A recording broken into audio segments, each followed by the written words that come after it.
Beleza? Bom dia, bom dia, bom dia! Como é que vocês estão? Tudo jóia? Tudo bem com vocês? Espero que você tenha tido uma boa semana, que essa manhã esteja sendo agradável, que você esteja tendo uma boa experiência aqui com a gente na nossa casa. Sei que talvez não é muito, né, não vem tanto ou veio pela primeira vez. Sente-se em casa, essa galera aqui é sua família, você está em casa também, isso aqui é só a nossa sala, que a gente se reúne para trocar uma ideia no domingo. E a gente está numa série sobre Colossenses, uma série que a gente tira esse pedaço do ano para expor alguns livros da Bíblia, sem texto fora de contexto, lendo, explicando o que é realmente aquele texto quer dizer naquele contexto, o que significa e o que isso ensina para a gente, né? Muito se ouve sobre vários textos arrancados de dentro daquele contexto para dizer o que eu quero falar e justificando em cima da Bíblia. Então a gente tenta fazer isso de uma forma diferente, a gente tenta ler tudo para que realmente nada passe despercebido, para que a gente leia do começo ao fim, entendendo esse contexto todo, para que esse microfone é difícil de tossir. Eu vou dar um sinal assim, você corta. E para tentar a gente entender 100% do que quer dizer, né, esse capítulo, né? E então a gente está dessa vez agora, então a gente está falando sobre o livro de Colossenses, né? Foi o primeiro livro aí que a gente está expondo nessa série aí expositiva, a carta, né, de Paulo aos Colossenses. E aí a gente já teve 2 mensagens, então se você por acaso não viu, eu convido você de verdade a assistir essas 2 mensagens e começar a se contextualizar e leia Colossenses, né, para você chegar aqui entendendo o que está rolando, para você não ficar só ouvindo, né? Uma das coisas legais que eu acredito que todo cristão deveria fazer é justamente essa, né? Ler, estudar e ouvir e comparar, porque nem tudo que eu falo aqui pode ser a verdade absoluta. Eu posso estar errado em tudo que eu falar. E se eu tiver e você perceber diferente, vai ser ainda melhor ser corrigida, porque o melhor de tudo é que a gente chegue à plena compreensão do que está escrito, né? Então, leia Colossenses, assista as séries, tenta se contextualizar. E é isso aí. A gente viu na primeira mensagem, então, na primeira e na segunda, né? Paulo ele escreve sobre a soberania de Deus, e depois nós vimos ele falando para o povo, né, sobre não seguir falsos ensinamentos, não cair nessa história aí de que o povo seguia na época, né, parecia santidade, eram os ensinamentos que tinham aparência de santidade, tinham aparência de humildade, mas na verdade só trazia mal para a gente, né? Não faz isso, não toca naquilo. Era um monte de instrução que a galera da época dava para o pessoal, e Paulo falou assim, não segue esse tipo de coisa, né? Ele começou a explicar para a galera se afastar um pouco dessa cultura, né? Desses ensinamentos que por muitas vezes tinham uma falsa imagem de santidade, tinha uma falsa imagem de como se fosse vindo de Deus, e parecia até que era, mas só fazia mal, né? E aí então Paulo vai começar a dar umas instruções sobre fé.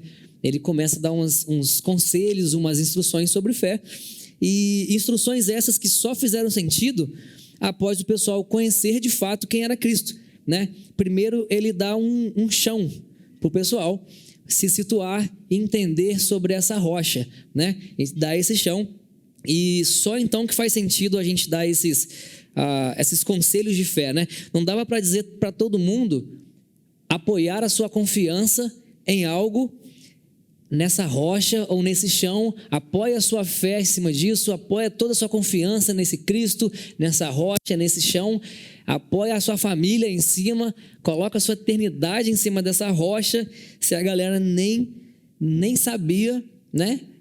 Que rocha era essa, que era confuso, né? Culturalmente eles já estavam habituados a outro tipo de época, outro tipo de era, uma outra outra época, um outro pensamento, onde eles se baseavam na lei, onde, né, no contexto de Colossenses a galera estava confusa, né, o sincretismo que a gente falou, que rolava ali filosofia, que rolava ali a parte dos deuses gregos da época, e rolava lei, e rolava aquele monte de coisa, e tudo se coexistindo, e os negócios se encaixando, e a galera acostumada com aquela cultura sendo empurrado, e Jesus não era substitutivo.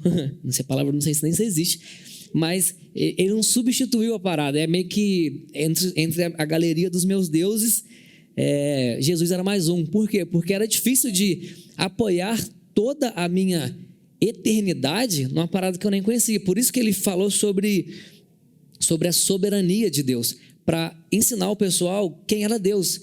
Olha o tamanho de Deus, olha o Deus que a gente está falando, para que a gente sinta confiança nessa parada. Porque antes disso, esse solo, esse chão, era desconhecido, era sem confiança, né? A palavra que a gente vai usar para isso hoje, dentro do que a gente vai ler, é que isso antes era um mistério, era um grande mistério, né? Toda essa história, tudo isso que vinha acontecendo desde sempre, né? Na história inteira, na jornada, era um grande mistério. Então Paulo decide mostrar quem Deus é para fortalecer a confiança da igreja, para aí quando ele chegasse em Colossenses 2, né, que a gente viu na semana passada, ele falasse com propriedade. Não faz isso aqui não, cara, é fácil desses ensinamentos, essa galera está querendo ensinar aí, faz isso não, essas coisas aí é corruptível, isso aí é meio que, desde quando coisas corruptíveis podem afetar a sua eternidade? Desde quando coisas materiais podem afetar o céu, sabe? Era mais ou menos isso que ele estava querendo dizer. Então Paulo, ele nos apresenta uma perspectiva poderosa sobre como nós devemos viver a nossa fé e como nós podemos sim nos entregar completamente ao serviço do Senhor. Nós podemos confiar nesse chão, nós podemos apoiar a nossa vida. Paulo não promete nada. Essa que é uma parte legal. Paulo não fortaleceu a fé dos colossenses prometendo um monte de coisa ou fazendo, né, coisas mirabolantes. Ele somente apresentou a Deus da forma que Deus é. Ele só apresenta Cristo. A gente viu na primeira mensagem. Ele apresenta a imagem de Cristo, sobre quem é Cristo. E isso fortaleceu a fé daquela igreja. Isso fortalece a fé da igreja, né? E você começa a conseguir apoiar toda a sua eternidade em cima de uma fé, somente por conhecer quem Cristo é. Não precisou de prometer nada, não precisou de fazer ritual nenhum, ele somente apresentou, olha o Cristo aí. E conhecendo quem é Cristo, a gente começa a ter a nossa fé tão fortalecida a ponto de apoiar a nossa vida, a nossa família, apoiar a nossa eternidade em cima dele e somente dele, né? Isso é muito legal, isso traz uns pensamentos para mim, né? Como que Deus tem sido apresentado através da gente? Como que Deus tem sido apresentado através de você? Né? As pessoas, como que as pessoas têm sido fortalecidas em fé da forma que nós apresentamos Deus para ela? Na forma que nós apresentamos Cristo para ela, né? A forma que a gente apresenta Cristo para as pessoas fortalece a fé delas, ou de repente é uma barganha, de repente não, olha só, Deus é essa aqui, se você trocar por isso e se fizer isso, né? Ou você só apresenta Cristo e isso tem sido suficiente, né? A soberania de Cristo, ela é suficiente para fortalecer qualquer um. A soberania de Cristo, Jesus Cristo, ela é suficiente para que a gente confie nele a ponto de apoiar toda a nossa eternidade nesse Cristo. É isso que Paulo estava falando. Cristo, olha só como ele é. E quando as pessoas começaram a enxergar quem era Cristo, nada mais fazia sentido. Não, eu preciso de apoiar tudo que eu tenho nesse Cristo. Porque quando a gente conhece a soberania de Cristo, é suficiente. A soberania de Cristo é suficiente. Na primeira palavra, então, a gente viu que a palavra de Deus não é um livro. Na segunda, a gente viu que Deus não existe. E hoje a gente vai ver que você não é livre. Até na quarta mensagem a gente esvazia a igreja, porque tá faltando um pouco de promessa aí, né? Tá faltando um pouco de conforto aí, né? Deus não existe, a palavra de Deus não é um livro, e agora você não é livre. Afinal de contas, né? A gente vai ver aí. Você escolhe. O Marcelo falou uma coisa legal na última mensagem, domingo passado, e eu quero, né, baseando nessa frase do Marcelo, nessa fala do Marcelo, é que eu quero realmente apoiar o início desse pensamento de hoje, né? Ele falou o seguinte: você não é livre. Você só precisa de escolher de escravo de quem que você quer ser. Escravo de Cristo ou escravo dos seus desejos. Você não é livre, você vai ser escravo. Acontece que quando a gente conhece a soberania de Cristo, quando a gente entende aonde nós estamos, onde você está nessa história, nesse decorrer dessa história inteira, aonde que nós estamos, é isso que a gente vai focar hoje, sobre onde nós estamos.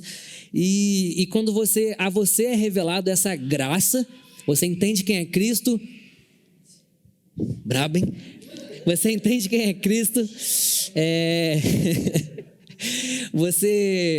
A você é revelado essa graça, você entende onde que você está, você não consegue não se render a Cristo. Quando você entende a soberania de Cristo, você não vê outra opção a não ser se prender a Cristo, porque Cristo é irresistível.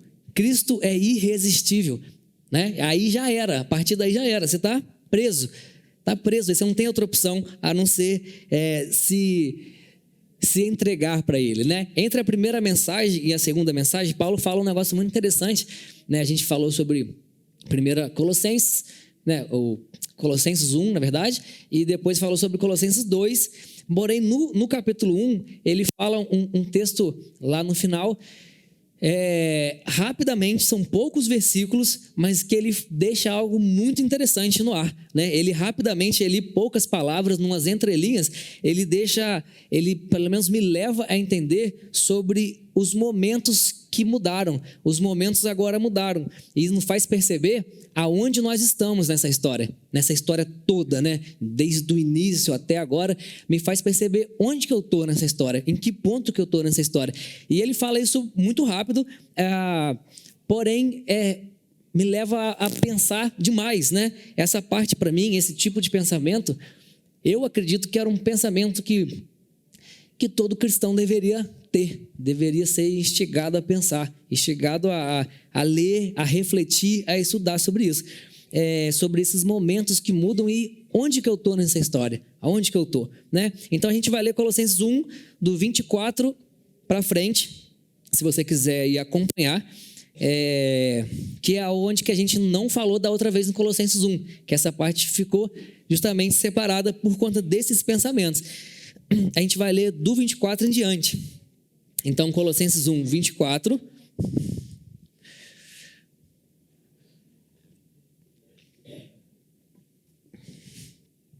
Paulo começa falando o seguinte: eu me alegro nas minhas aflições por vocês. É uma carta a Colossenses, né? Ele estava mandando ali para Colossenses.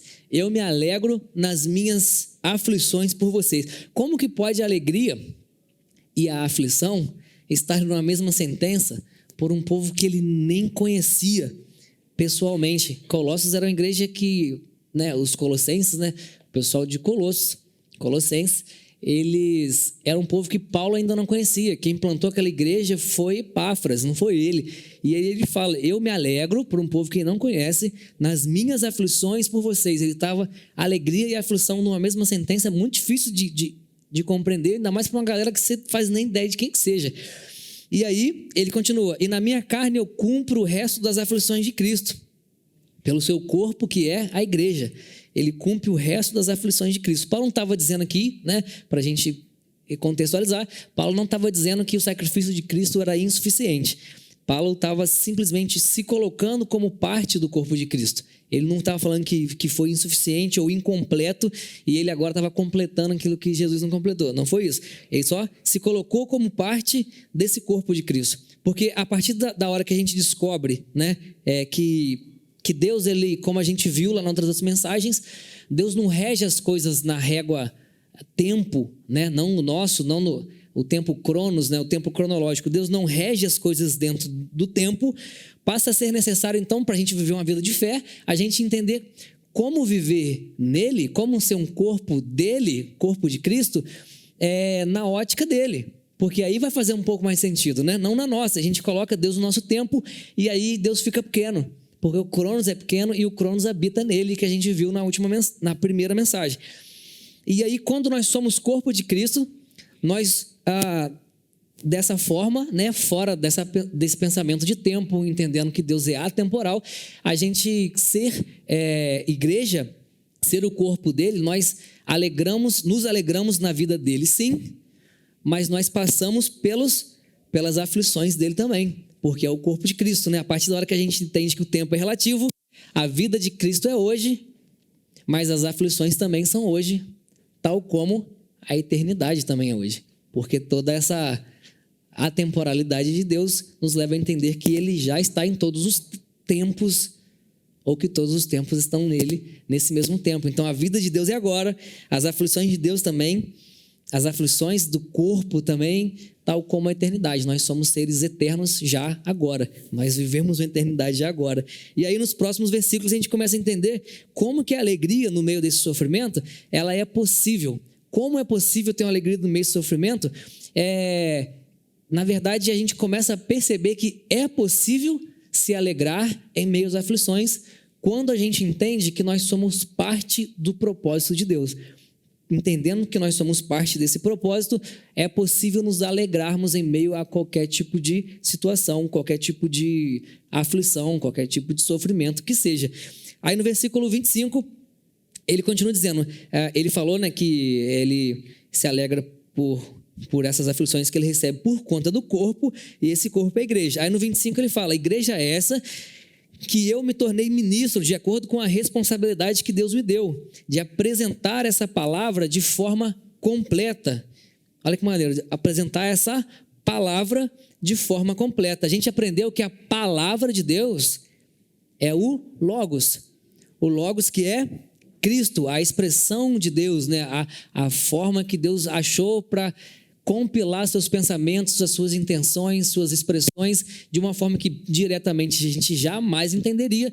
Então ele coloca tudo isso na sua palavra que é Logos, que é Cristo. Então quando Paulo fala assim, a minha responsabilidade é fazer vocês conhecerem essa palavra de forma completa, palavra nesse sentido é Logos. Então quando Paulo diz que quer ensinar de forma completa para a igreja de Colossos, ele quer que a igreja de Colossos conheça Cristo de uma forma completa, conheça Cristo na sua plenitude, ou pelo menos em tudo aquilo que a gente conseguiria entender sobre quem era Cristo, quem era a palavra, né?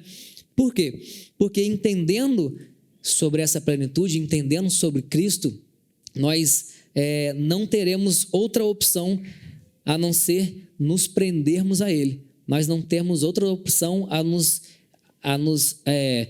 a escolher ser servos dele, porque Cristo é irresistível, e quando a gente entende sobre isso daí, a gente fica preso nele, né? Aí ele continua o versículo 26, né? Entendam o mistério, de novo a palavra aí, mistério, o mistério esteve oculto durante épocas e gerações, mas que agora foi manifestado aos seus santos. O mistério, olha só que maneiro, ele fala muito sobre esse mistério, né? O mistério estava oculto durante épocas e gerações. Que mistério é esse? Mistério que agora ele foi manifestado aos seus santos. A gente toda essa parte de fé, religião, história, tudo que vem acontecendo era um grande mistério. Por isso que talvez a confusão do povo de Colosso, era tudo um grande mistério. O que estava rolando? Por que isso tudo está acontecendo? Os rituais, as passagens, aquilo tudo que acontecia, era tudo mistério, era um grande mistério. Por que essas festas? Por que esse tipo de ritual? Por que esse tipo de comportamento? Por que eu tenho que fazer isso? E a galera ia fazendo, mas talvez sem entender muito bem sobre esse mistério, né? Porque o mistério esteve oculto durante muito tempo. E aí no versículo 27, era que o plano de Deus, ele fala, o plano de Deus é fazer com que o seu povo conheça esse maravilhoso mistério. Essa aí que é a parte maneira. Você sabe onde que você está nessa história? Em todo esse mistério, em tudo isso que a gente lê desde Gênesis, desde o início. Por que fazemos parte dessa aflição? Como que a gente se alegra em meio disso? onde que eu estou nessa caminhada, onde que eu estou nessa história.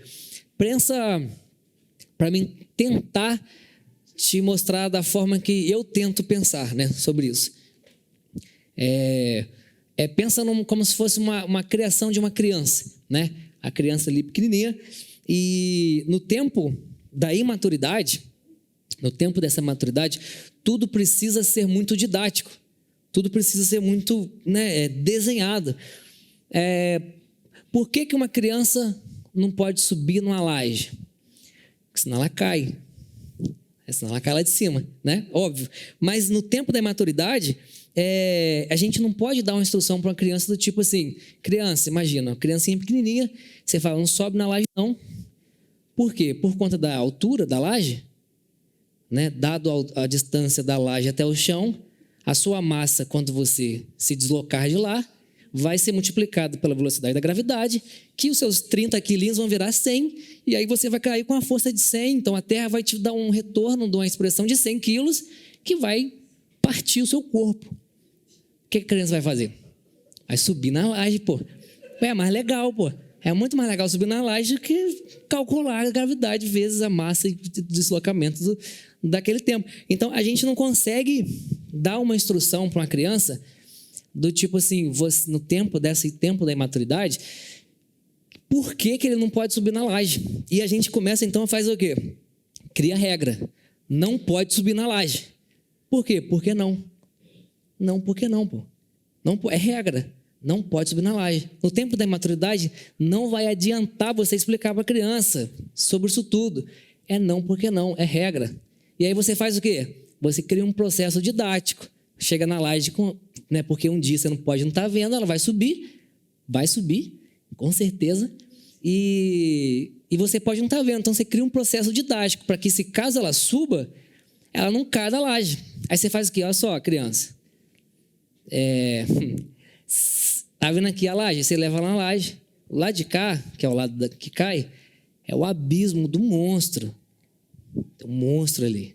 O lado de lá, terra encantada. Lá de lá, algodão doce. Porque aí cria uma didática. Quando a criança chega lá, fala assim, pô, monstro para um lado, terra encantada para o outro, eu vou para o monstro, estou usando. É muito mais legal, né? Talvez eu viria para o lado do monstro. Não sei se funcionaria comigo, mas assim... o monstro, algodão doce. Mas assim, você cria um processo didático para fazer com que aquela criança, quando chega, por exemplo, se ela descumprir aquela regra, que não pode, porque não pode, ela vai chegar lá e vai tentar ser didática. Assim, eu vou para lá de cá, pô. Porque lá de cá tem algodão doce. Não tem, não é terra encantada, não é algodão doce, mas é didático. É um processo didático que no tempo da imaturidade a gente precisa de fazer conjuntos de regras e formas didáticas, porque tudo que a gente quer é salvar aquela criança de cair da laje, porque ela tem uma chance imensa de se machucar muito ou de morrer.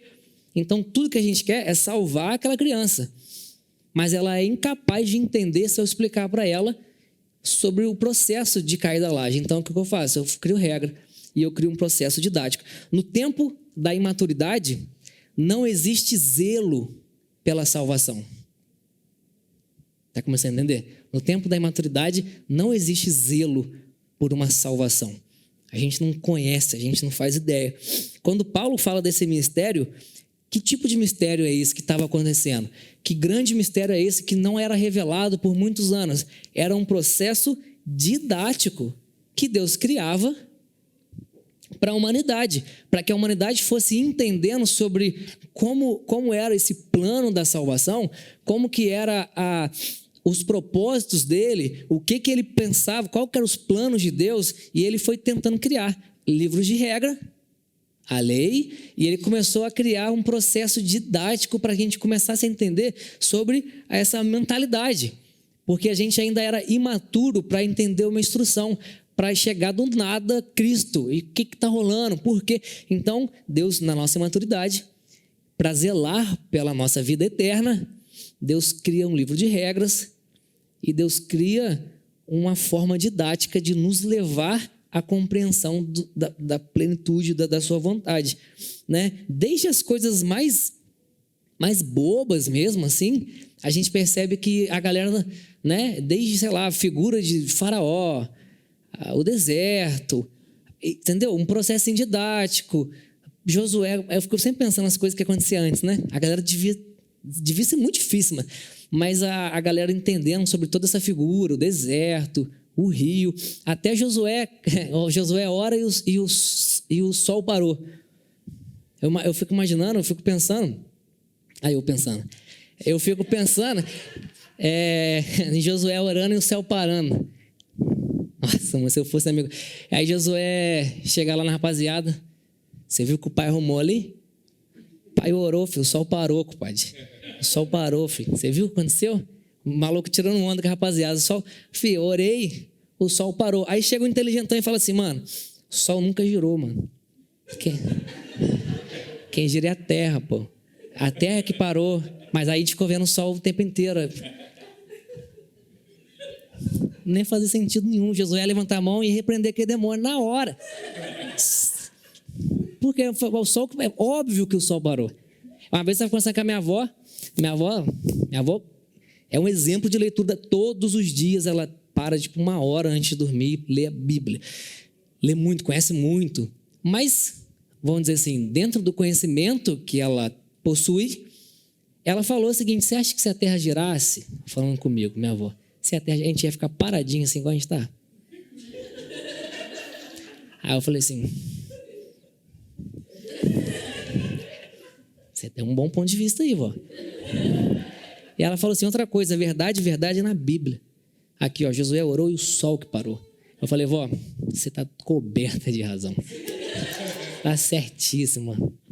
A terra vai girar, eu vou ficar paradinho aqui. De forma nenhuma.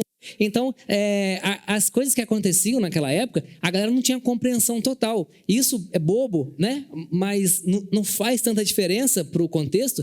Mas se você... A figura de Faraó, a figura do deserto... Por que teve que ter esse caminho no deserto? Porque a figura da água, a figura sei lá, de tudo que acontecia ali na Bíblia, né? Eram processos didáticos para que a gente fosse entendendo, né? A figura do inimigo, a libertação, o tempo no deserto. Cara, tudo era uma permissão de Deus, que Deus foi criando, para que a gente, na nossa maturidade, fosse começando a entender. É um processo ali, ó, lá de cá é um monstro, lá de cá... E aí a gente começou a caminhar, a gente começou a entender, para que quando a gente alcançasse a maturidade, fizesse sentido a revelação dele. Desde os processos simples até os processos mais complexos, que levavam já, né, mais para frente, no tempo que a galera ia crescendo nessa parada, a entender, a ser, vamos dizer, como se fosse alfabetizado nesse mistério todo, para a gente fosse entendendo sobre essa mentalidade. Inclusive, né, um dos exemplos maneiros justamente sobre as festas, as 7 festas que os judeus tinham. Era a festa de Páscoa, que comemorava o quê? A libertação do povo judeu da escravidão. E o pessoal comemorava a Páscoa né, em memória à libertação da escravidão do Egito. Como que esse processo converge em Cristo? Como que isso era um ensinamento didático para a gente entender hoje? É quando Cristo vem, Cristo morre, ressuscita na Páscoa, e Ele agora é a libertação dos nossos pecados. Cristo agora é o Cordeiro de Deus que tira o pecado do mundo.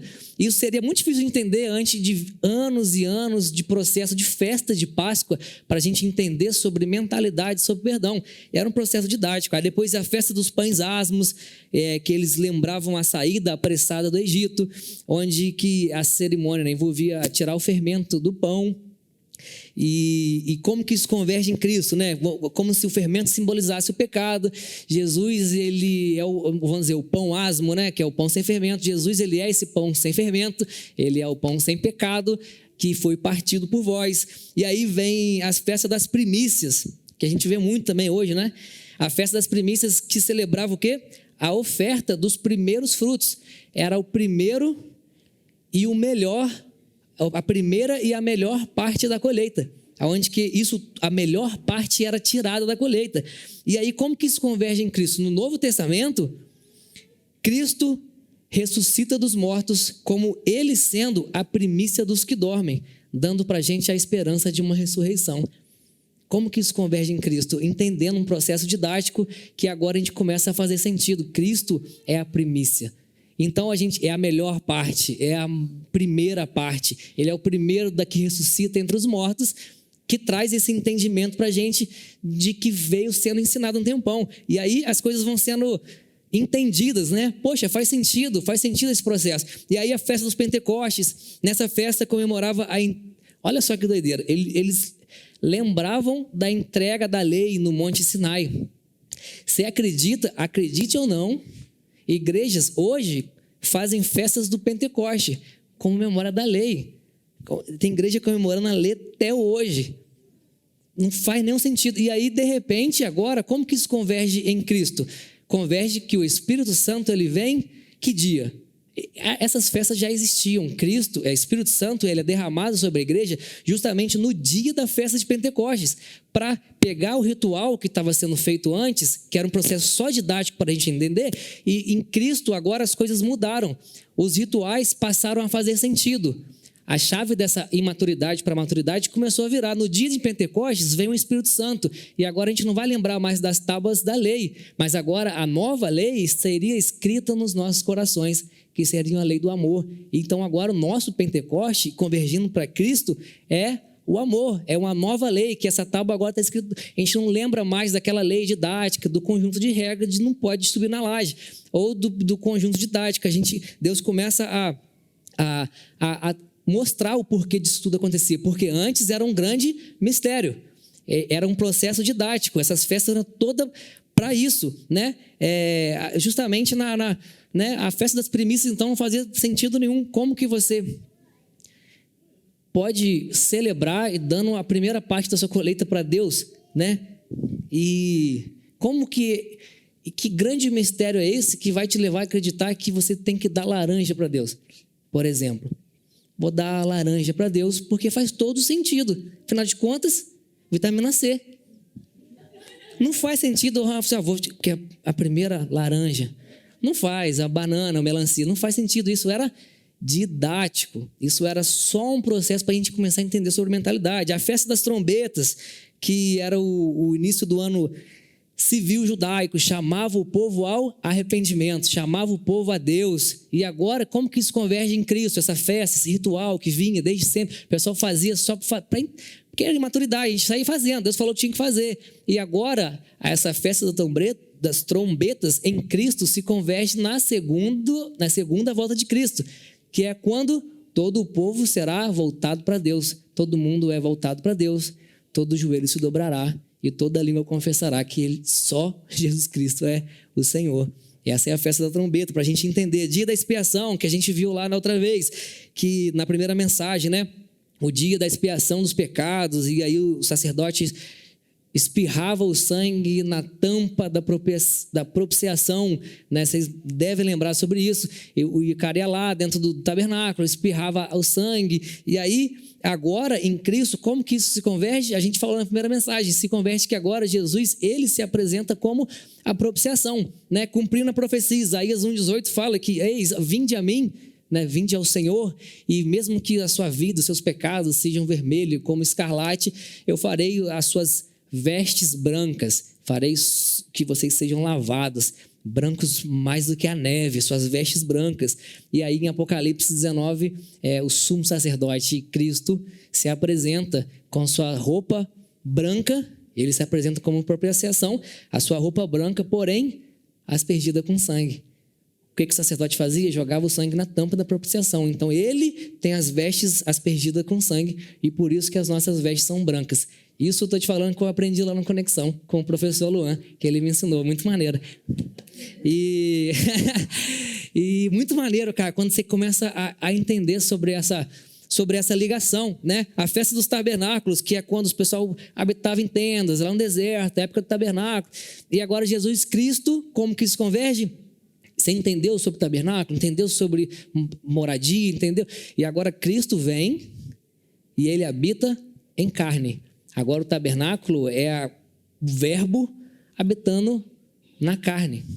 O verbo habitando na carne. Nossa, é muito maneiro esse processo. E é isso que Paulo estava falando aqui. O plano de Deus, né, no versículo 27, é fazer com que o seu povo conheça esse maravilhoso mistério, que ainda não tinha sido revelado por gerações sem entender esse mistério, esse plano didático. E ele, continuando, fala o seguinte: que mistério então que é esse? Que tipo de monte de ritual que estava acontecendo? Para quê? Isso se converge em quê? Aí ele termina o versículo 27 falando: esse mistério é Cristo em vós, a esperança da glória. Cristo é a revelação de todo o mistério. Cristo é a revelação de toda a palavra de Deus.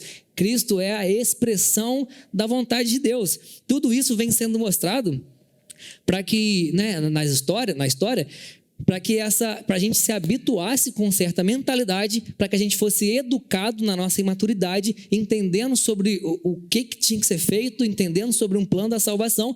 Na época a gente ainda era imaturo. E aí a gente consegue entender o início do versículo 24, quando ele fala: eu me alegro nas aflições, porque agora, quando ele percebe, quando os seus olhos se abrem, ele percebe que agora existe uma mudança de era, existe uma mudança de época, agora mudança de aliança. O negócio, a página virou completamente. E com Paulo não foi nem ali, do tipo assim, comecei a pregar.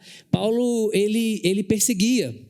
Aí um dia ele caiu do cavalo, ele ficou cego, e aí aqueles que perseguiam a ele, Jesus manda ele para um lugar, e aí Ananias chega e bota a mão na cabeça dele, e aí ele percebe que o povo que ele perseguia, que era o povo que era preso, o povo que tinha dado a sua liberdade para Cristo, não era que eles estavam sofrendo ou nada do tipo. Ele, na verdade, esse povo não se abalava, porque naquele momento Ananias bota a mão na cabeça dele, Paulo volta a enxergar, e ele percebe que aquela galera que ele perseguia, que está fazendo isso com ele de volta, e impõe as mãos e batiza e joga água sobre ele, e ele percebe que não só aquela galera não se abalava, como também abençoava até aqueles que o perseguiam.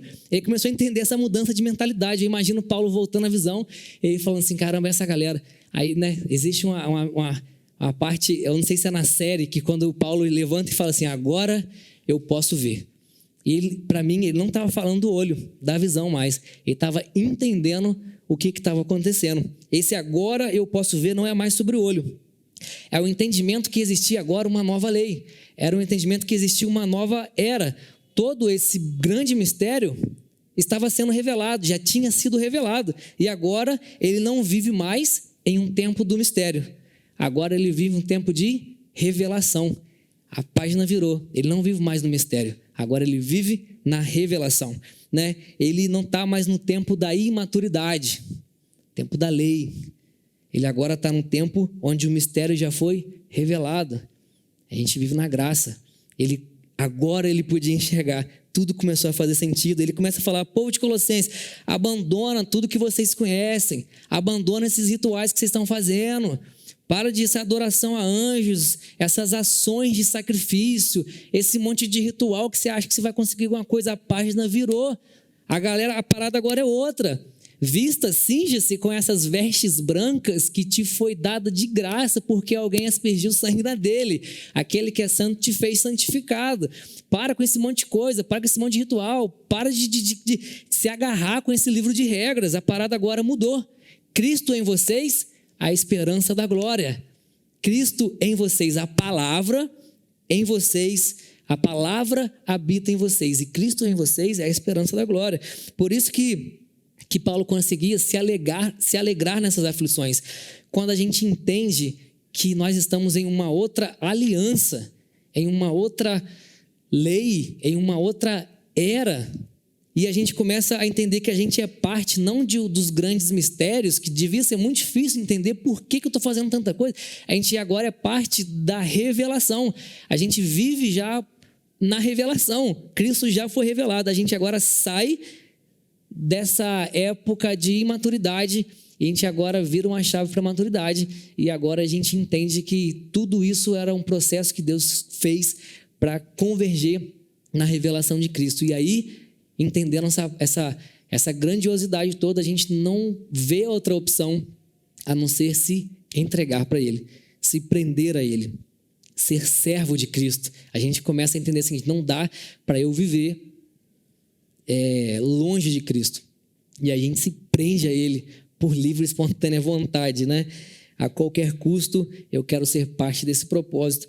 A minha liberdade eu já abri mão há muito tempo, né?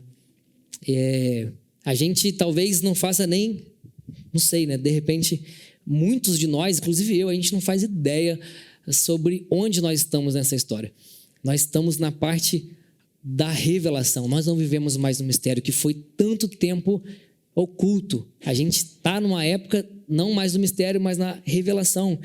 A gente não faz ideia sobre aquilo que nós fazemos parte, né? Nós vivemos essa época da revelação de Deus, essa revelação que Deus vem preparando desde sempre, ensinando o povo nesse processo, nessa didática, justamente para chegar aqui, nessa parte que nós estamos. Isso é grande demais para minha compreensão. Eu não vejo outra opção a não ser me prender a Ele. Não tem como eu ser servo de mim mesmo, entendendo sobre tudo isso que foi feito e aonde que nós estamos agora. Parem de tentar tantos rituais. Parem de tentar fazer tanta coisa. Cristo puro é suficiente. Exale essa essência que habita, essa palavra que habita dentro de você puramente, sem nenhum tipo de festa, sem nenhum tipo de nada, sem nenhum tipo de evento, ou sem nada. Exale Cristo. Cristo puro é suficiente. Cristo é irresistível. Cristo é irresistível. Nós não devíamos apresentar a Cristo para as pessoas diferente disso, né? Na sua pureza. Cristo é suficiente. A gente não deveria apresentar Cristo para as pessoas, né? O Marcelo falou muito bem, sendo alguém a ser defendido. Ah, não, mas Cristo fez isso, mas o fulano, mas Jesus fez aquilo, e Deus na época falou e fez... A gente quer explicar, ele falou um exemplo muito maneiro, é como se o cachorro estivesse latindo para o leão, e a gente fosse entrar para defender o leão. Tem um cachorro latindo para o leão, e a gente está na frente do leão. Não, Totó, não ataca o leão, não. Você tem noção que não faz sentido algum? Não ataca o leão, deixa atacar, pô. Só deixa, cara, não precisa a gente não deveria apresentar a Deus sobre esse cara que precisa ser defendido. Ele é leão, pô. E o restante da galera está gritando é cachorro latino, pô. A gente não deveria apresentar a Deus para as pessoas sendo um conjunto de regras. Não cabe um conjunto de regras. Deus não cabe dentro de um conjunto de regras. A gente não deveria apresentar Deus para as pessoas como sendo um ser cruel que quer matar as pessoas. Gente, isso é errado. Não tem lógica, não cabe em Cristo um ser enfurecido que quer matar todo mundo. Não existe, isso não existe, né? Um cara que, sei lá, um grupo ou uma pessoa, todo mundo que pensa diferente de você, você acha que Deus vai matar. E cá entre nós, isso é diferente de você, esse pensamento é seu. É muita prepotência achar que tudo que você está falando é um pensamento de Deus, que Deus te falou, revelou um pensamento dele. É muita prepotência acreditar que Deus tirou um pouco do seu tempo para revelar o pensamento dele para mim, que só eu que sei, e eu começo a falar isso como sendo de Deus, e fora disso é pecado, e dentro disso está bom. É prepotência. A gente não deveria fazer isso. Isso é errado, pô. Não tem como, pô. Deus não é um cara raivoso e quer matar todo mundo. Esse não é Deus. Né? A gente né, cria um Deus, né? E criou o homem, Deus, a sua própria imagem, e viu o homem que isso era muito bom. Muito bom, mano. Muito bom. E viu o homem que Deus isso era muito bom. E é muito doido, né? A gente é muito prepotente. A raça humana... sem comentários. E aí, versículo 27, então era isso que ele fala, a esperança, Cristo em nós, a esperança da glória. Cristo em nós é suficiente. Cristo puro é irresistível. Não precisa de mais processo algum. Nada significa nada. Cristo puro, ele é suficiente. Nós só deveríamos apresentar ele naquilo que ele é, e só isso é o suficiente.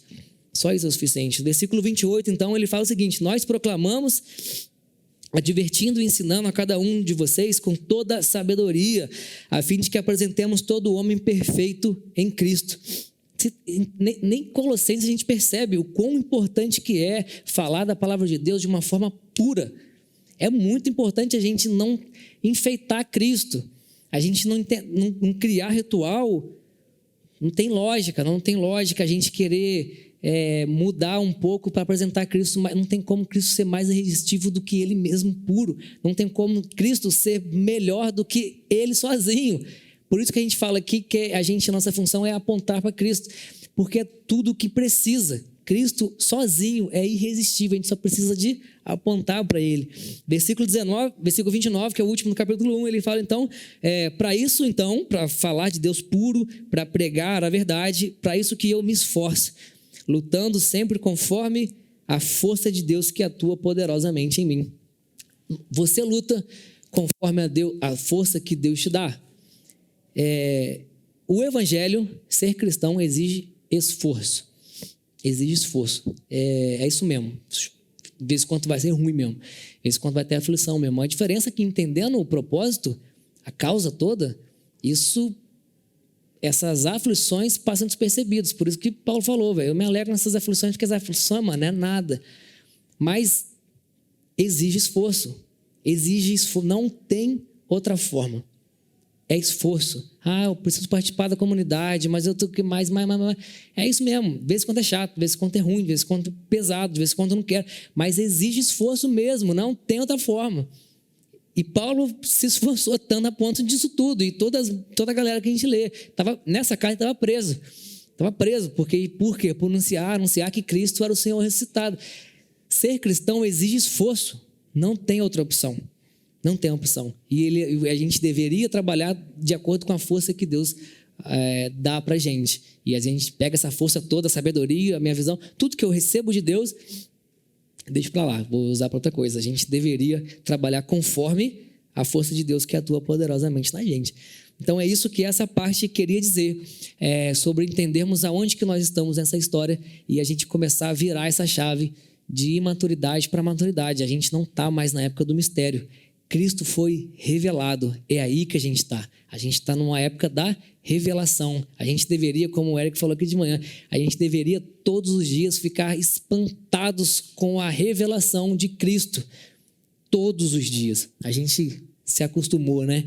E é isso que eu queria trazer para hoje. E finalizando, se você já esqueceu tudo, não lembra de nada, que você possa ficar com esse pensamento para conversar no seu grupo de conexão, que nós sejamos firmes na fé, dedicados no amor, incansáveis na luta e vitoriosos em Cristo. Essa frase rege um pouco da minha vida. Eu tenho ela na minha bio do Instagram, porque justamente essa frase rege a minha vida. Firmes na fé, dedicados no amor, incansáveis na luta e vitoriosos em Cristo.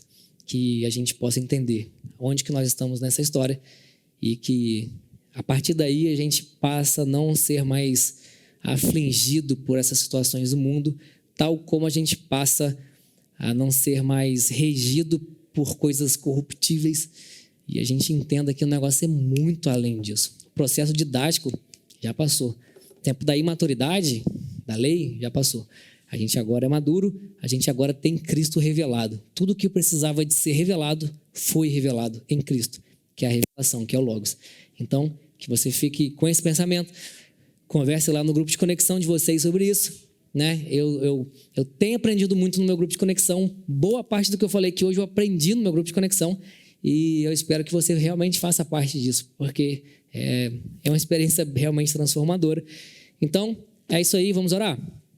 Senhor Deus, eu te agradeço porque o Senhor é grande, o Senhor é infinito em tamanho e o Senhor também é infinito em misericórdia.